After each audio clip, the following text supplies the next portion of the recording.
ഈശോ മിശിഹായിക്ക് സ്തുതിയായിരിക്കട്ടെ.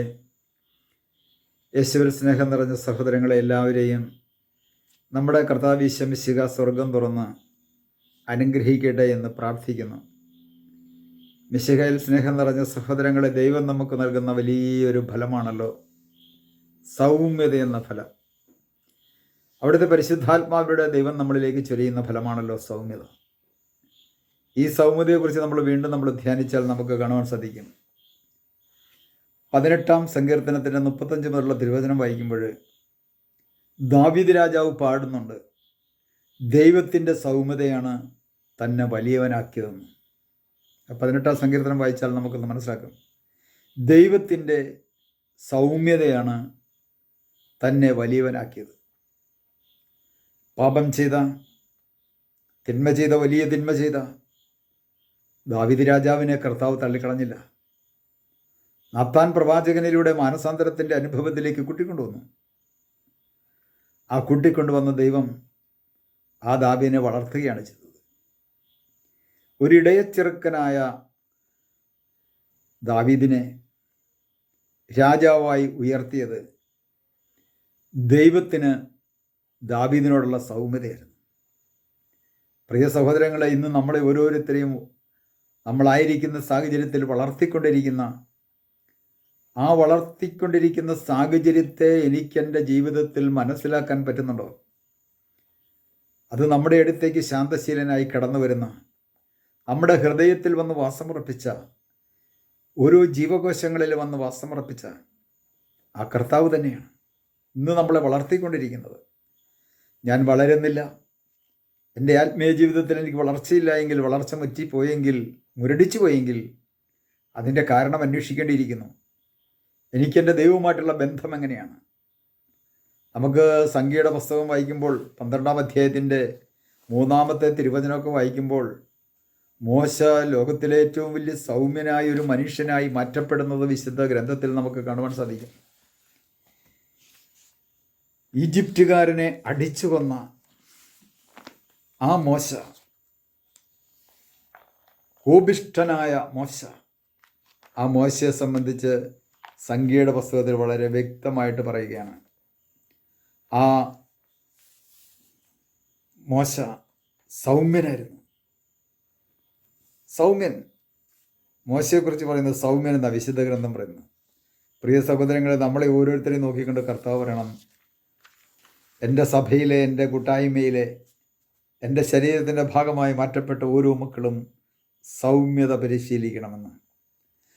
12-ാം അധ്യായത്തിൻ്റെ 3-ാമത്തെ തിരുവചനത്തിൽ പ്രകാരം പറയുന്നത്, കർത്താവ് അത് കേട്ടു, മോശ ഭൂമുഖത്തുള്ള എല്ലാ മനുഷ്യരിലും വെച്ച് സൗമ്യനായിരുന്നു. ഈ ഭൂമുഖത്തുള്ള സകല മനുഷ്യരെക്കാളും സൗമ്യനായിരുന്നു മോശയെന്ന് ദൈവം സർട്ടിഫിക്കറ്റ് കൊടുക്കുന്നു.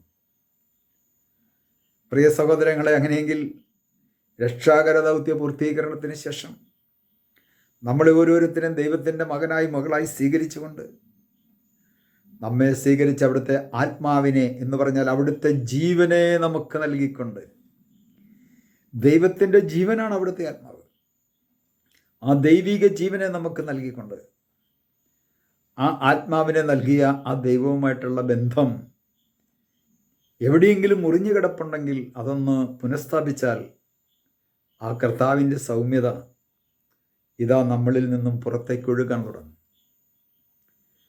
വെള്ളം ഒഴുകിക്കൊണ്ടിരിക്കുന്ന ടാങ്ക് നിറച്ച് വെള്ളമുണ്ട്, ടാപ്പ് തുറന്നാൽ വെള്ളം വരുന്നില്ല.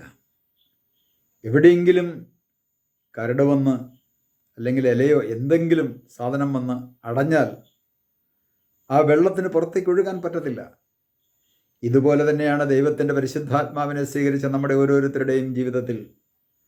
നമ്മുടെ ആത്മാവിൽ പരിശുദ്ധ ത്രിത്വം, പിതാവ്, പുത്രൻ, പരിശുദ്ധാത്മാവ്, പരിശുദ്ധ ത്രിത്വം നമ്മുടെ ആത്മാവിൽ വസിക്കുമ്പോൾ, ആ കർത്താവ് നമ്മുടെ ഉള്ളിൽ വസിക്കുമ്പോൾ, ആ കർത്താവിൽ നിന്നുള്ള സൗമ്യത നമ്മളിൽ നിന്ന് പുറത്തേക്ക് ഒഴുകുന്നില്ല എങ്കിൽ എവിടെയോ ബ്ലോക്കായിട്ടുണ്ട്. ഇത് നമ്മളൊന്ന് തിരിച്ചറിയണം. അതുകൊണ്ട് വിശുദ്ധ പൗലോസ്ലീഹ 1 തെസ്സലോനിക്ക 2-ാം അധ്യായത്തിൻ്റെ 7-ാം തിരുവചനത്തിലൂടെ പറയണം, ധാത്രി കുഞ്ഞുങ്ങളെ പരിചരിക്കുന്നത് പോലെ ഞങ്ങൾ നിങ്ങളുടെ സൗമ്യമായി പെരുമാറി. ധാത്രി കുഞ്ഞുങ്ങളെ പരിചരിക്കുന്നത് പോലെ ഞങ്ങൾ നിങ്ങളുടെ ഇടയിൽ സൗമ്യമായി പെരുമാറിയെന്ന്. സൗമ്യത ഒരു ക്രിസ്തു ശിഷ്യന് വേണ്ട പ്രധാനപ്പെട്ട ഗുണങ്ങളിൽ ഒന്നാണ്. പ്രത്യേകിച്ചും ഒരു ക്രിസ്ത്യാനിയുടെ ജീവിതത്തിൽ ഒരു ക്രിസ്ത്യാനിയാണെന്ന് തിരിച്ചറിയുന്നത് അവൻ്റെ സൗമ്യത അവൻ്റെ ജീവിതത്തിൽ ആവശ്യമാണ്.